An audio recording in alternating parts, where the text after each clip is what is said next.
समस्त को praise Lord समस्त को मोर व्यक्तिगत त्राणकर्ता प्रभु यीशु ख्रीष्ट नाम रे नमस्कार। मोर प्रिय माने वास्तव में आम धन्य अटू कारण यही दिन मानक आम सुजोग पाऊछ प्रभु अनुग्रह द्वारा ए जो समय पाइछु अत्यंत मूल्यवान समय अटे। तेणु यह जेपरी अधिक मूल्यवान हेबा मानक निमंते तेणु आपण माने मो सहित एही समय पवित्र बाइबल बाहर करंतु। विगत दिन मानकरे आम माने परमेश्वर प्रार्थना शुणती नहीं कहीं ताहार तीन गोटी कारण विषय आम माने शिक्षा नईथिलु। आज ताहार चतुर्थ कारण विषय को आम माने पवित्र बाइबल शिक्षा नेबा। परमेश्वर कहीं प्रार्थना शुणती नहीं तार चतुर्थ कारण मु आपण मान सम्मुख प्रसंग आकार उपस्थापन करने निमंते चाहे। परमेश्वर प्रार्थना न शुणिबार प्रथम कारण जहाँ माने शिक्षा नहीं जहाँ लेखा जाए अछि गीत संगीता तार 66 अध्याय 18 पदरे गीत रचक यही लिखते जेबे मो मन मध्य अधर्म को आदर करे तेबे प्रभु मो कथा शुणिबे नहीं। परमेश्वर प्रार्थना न शुणिबार यह अटे प्रथम कारण। जेबे आमे अपना मन मध्य अधर्म को आदर करिबा आउ ताहाको आदर करी जत्नर सहित अपना हृदय रखिबा सही समय परमेश्वर आमर प्रार्थना शुणिबे नहीं।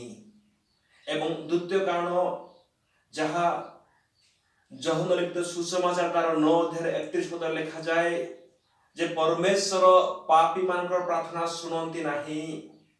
जेबे एक पापी परमेश्वर निकट में प्रार्थना करिबो सही समय से पापीर प्रार्थना परमेश्वर शुणिबे नहीं।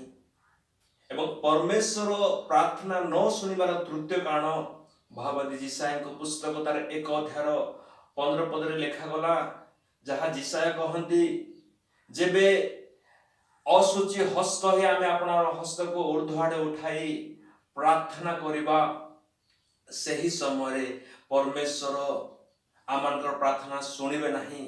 हस्त केतेले असुचि होई थाए जेते बेले आमे काहाको ए हस्त द्वारा हत्या करि थाउ किबा कोनोसी ए भले मंद विषय करि थाउ सही समय आमनकर ए हस्त रक्त रे परिपूर्ण होई थाए।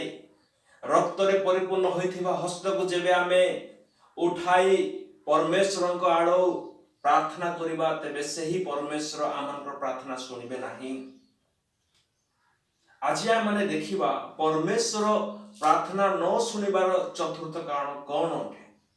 ए हेतु आपण माने मो सहित बाहर करंतु लूक लिखित सुसमाचार जहाँ वैद्य लूक द्वारा लिखित होय अछि। आमे सेठारे प्रभु यीशु ख्रीष्ट एक दृष्टांत माध्यम कथा कहि अछंती जहाँ वर्तमान समय आम प्रत्येक निमंते अत्यंत गुरुत्वपूर्ण अटे। परमेश्वर कहीं प्रार्थना शुणती नहीं तार चतुर्थ कारण को आमे एही लूक लिखित सुसमाचार तार 18 अध्याय माने पाई पारू। तेणु मो सहित आपण माने लूक लिखित सुसमाचार तार 18 अध्याय तार 9 पदरु 14 पद पर्यंत पढ़िबा निमंते आपण माने मो सहित पवित्र बाइबल खोलंतु एवं आपण माने वाक्य प्रति ध्यान दियंतु। ए समय आज आमनकर शीर्षक बा आलोचनार विषय अटे परमेश्वर प्रार्थना न शुणिबार चतुर्थ कारण।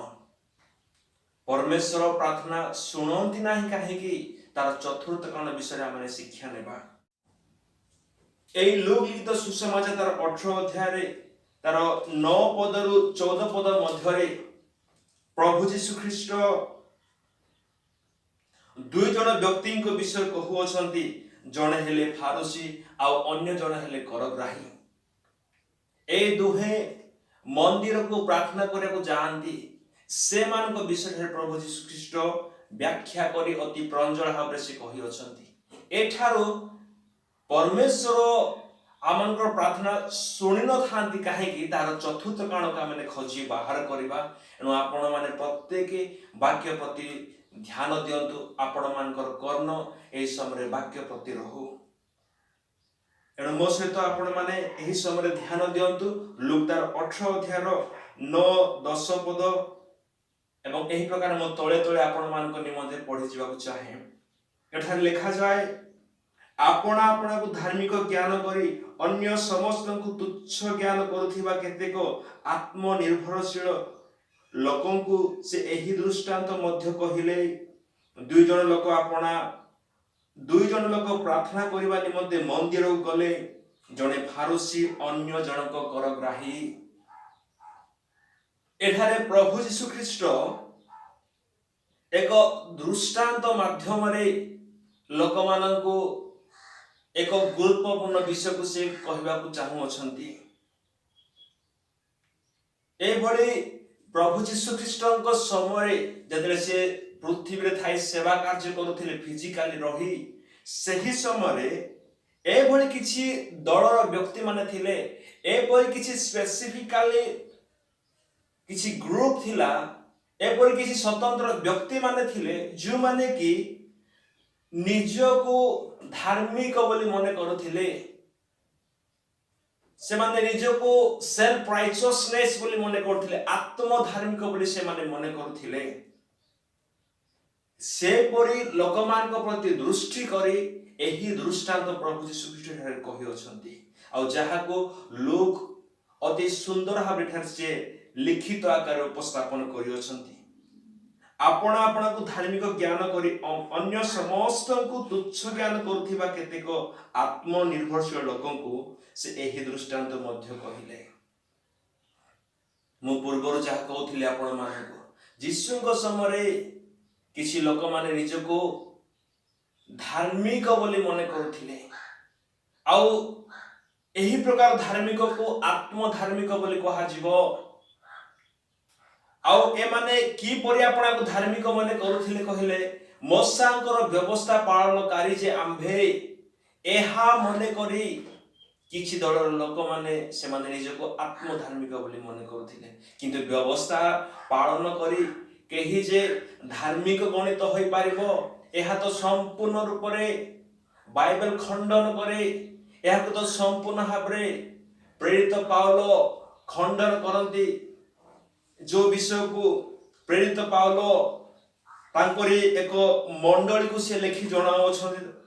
ଏଣୁ ଆପଣ ମାନେ ମୋ ସହିତ ବାହାର କରନ୍ତୁ ଗାଲାତୀୟ ପୁସ୍ତକ ତାହାର 2 ଅଧ୍ୟାୟର 16 ପଦରେ ଗାଲାତୀୟ ମାନଙ୍କୁ ସେ ଏହି ପ୍ରକାର ଲେଖି ଜଣାଉଛନ୍ତି, ତଥାପି ବ୍ୟବସ୍ଥାର କ୍ରିୟାକର୍ମ ଦ୍ୱାରା ମନୁଷ୍ୟ ଧାର୍ମିକ ଗଣିତ ନ ହୋଇ କେବଳ ଯୀଶୁ ଖ୍ରୀଷ୍ଟଠାରେ ବିଶ୍ୱାସ କରିବା ଦ୍ୱାରା ଯେ ଧାର୍ମିକ ଗଣିତ ହୁଏ, ଏହା ଜାଣି ଆମ୍ଭେ ମାନେ ମଧ୍ୟ ଯୀଶୁ ଖ୍ରୀଷ୍ଟଠାରେ ବିଶ୍ୱାସ କରିଅଛୁ।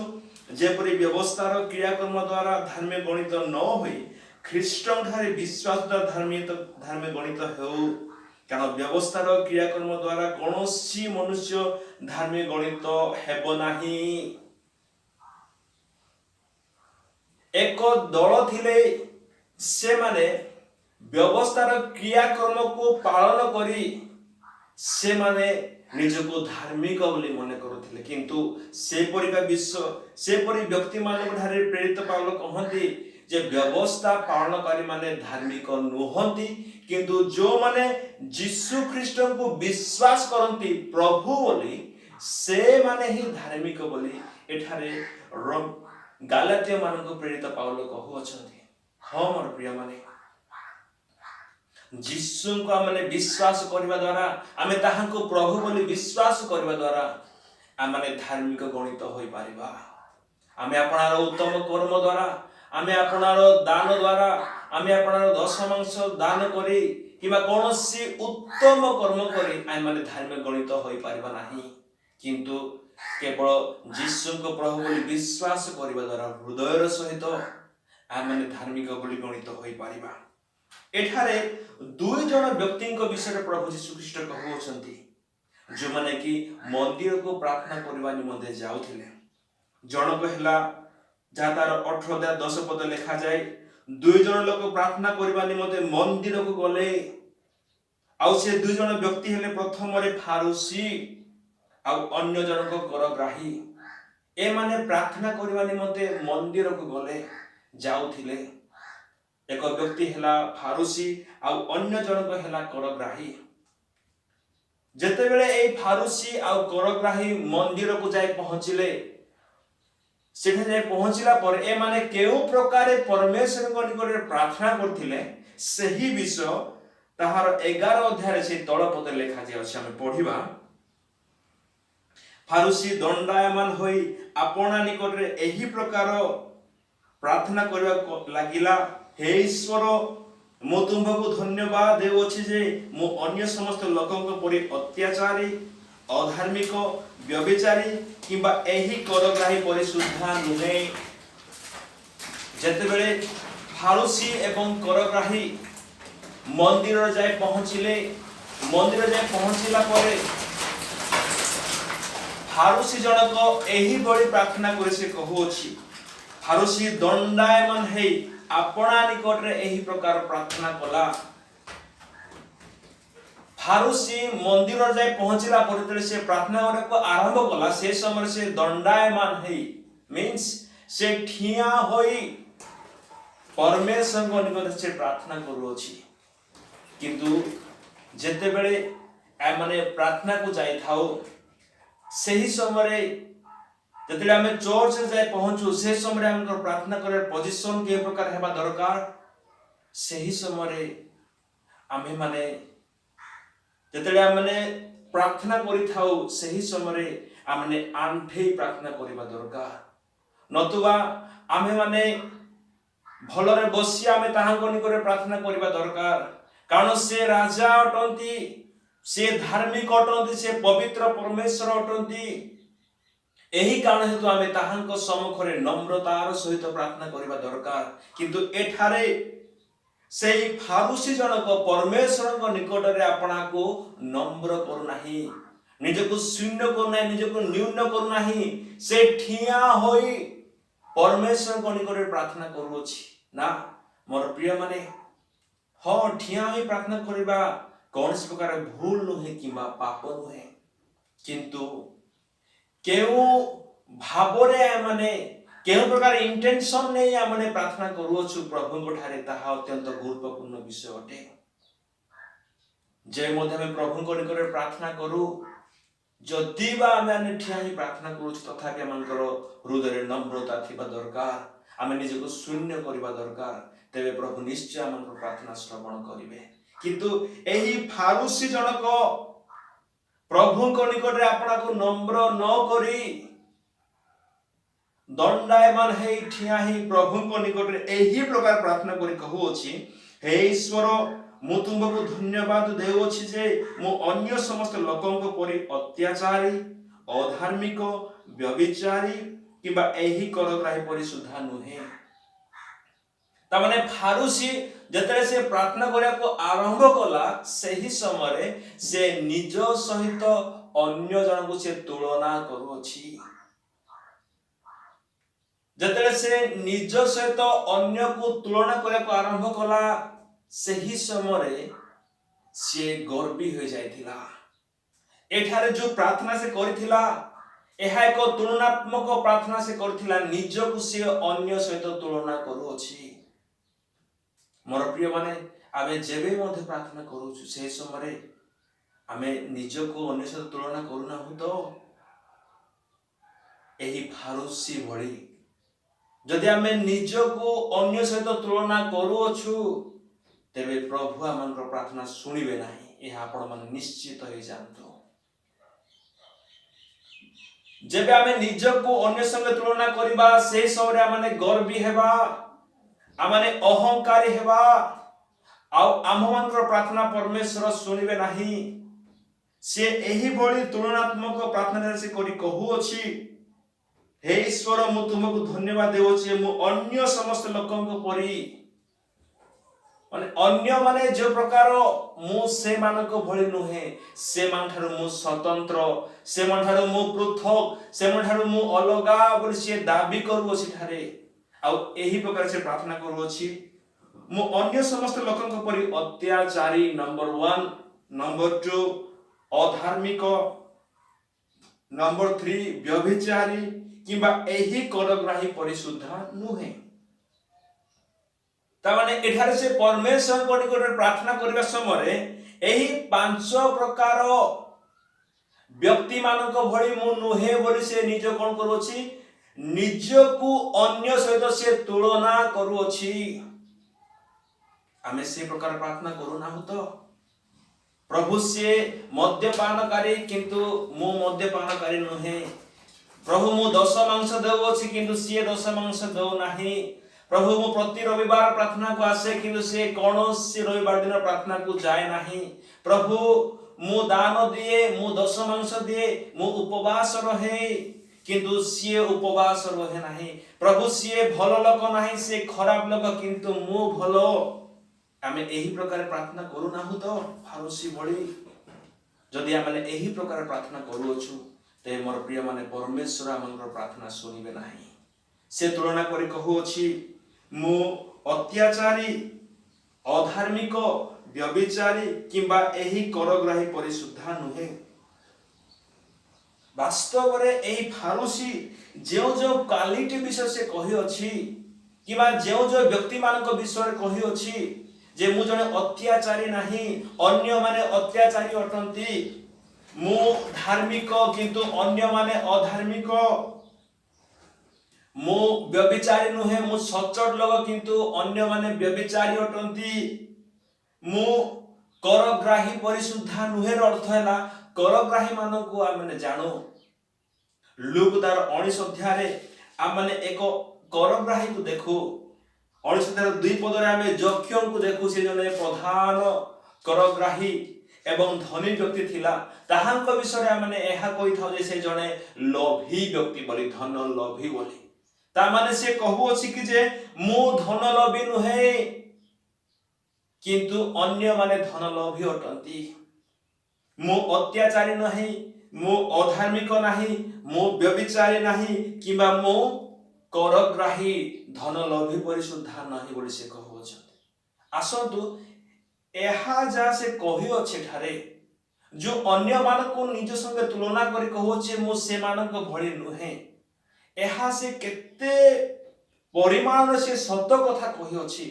वास्तव रे ए जो फारुसी मंदिर को जाइथिला प्रार्थना करबा निमंते ये सत्य रे कोन अत्याचारी नथिला, ये सत्य कि अधार्मिक नथिला, सत्य कि ये व्यभिचारी नथिला, सत्य कि करग्राही नथिला, सत्य कि ये जने उत्तम व्यक्ति थिला, सत्य कि ये जने धार्मिक व्यक्ति थिला, सत्य कि ये धन शून्य व्यक्ति थिला, धन प्रति कि यार लोभ नथिला। एहा जानिबा निमंते मु आपण मानकु बाइबल रो अनेक गुडाय पद पर्व आपण मानकु सम्मुख रखिबा निमंते चाहिबे। ए जो प्रथम व्यक्ति को विषय कहू अछि, मु अन्य समस्त लोकन परि अत्याचारी नाही। ये वास्तव रे एही फारुसी जनक जे मंदिर रे ठिया से प्रार्थना कर कहू अछि, हे ईश्वर मु तुमको धन्यवाद देउ अछि कारण मु अन्य समस्त लोकन परि अत्याचारी नाही। आसंतु देखिबा एही फारुसी जनक अत्याचारी थिले कि नाही। एही तो आपण माने मो सहित बाहर करंतु जहन लिखित सुसमाचार ताहार 9 अध्याय, जहन तार 9 अध्याय दिने प्रभु यीशु ख्रीष्ट जाउथिबा समय रास्ता रे एक अंध व्यक्ति को देखिले जे कि जन्मरु ही अंध थिला। ताहां को देखिला परे प्रभु यीशु ख्रीष्ट एक कार्य, एक अद्भुत आश्चर्य कर्म से अंधंक प्रति से करूछंती। आउ ताहा एही प्रकार होटे जतेला हमें तार 9 अध्याय 1 पदरा में तळको तळ पड़ी जिबा तबे सही समय ए संपूर्ण स्टोरी हमें जाने को पाई परबा। किंतु मु ए समस्त विषय केवल संक्षिप्त भाव रे आपण मान कहिबा निमंते चाहे।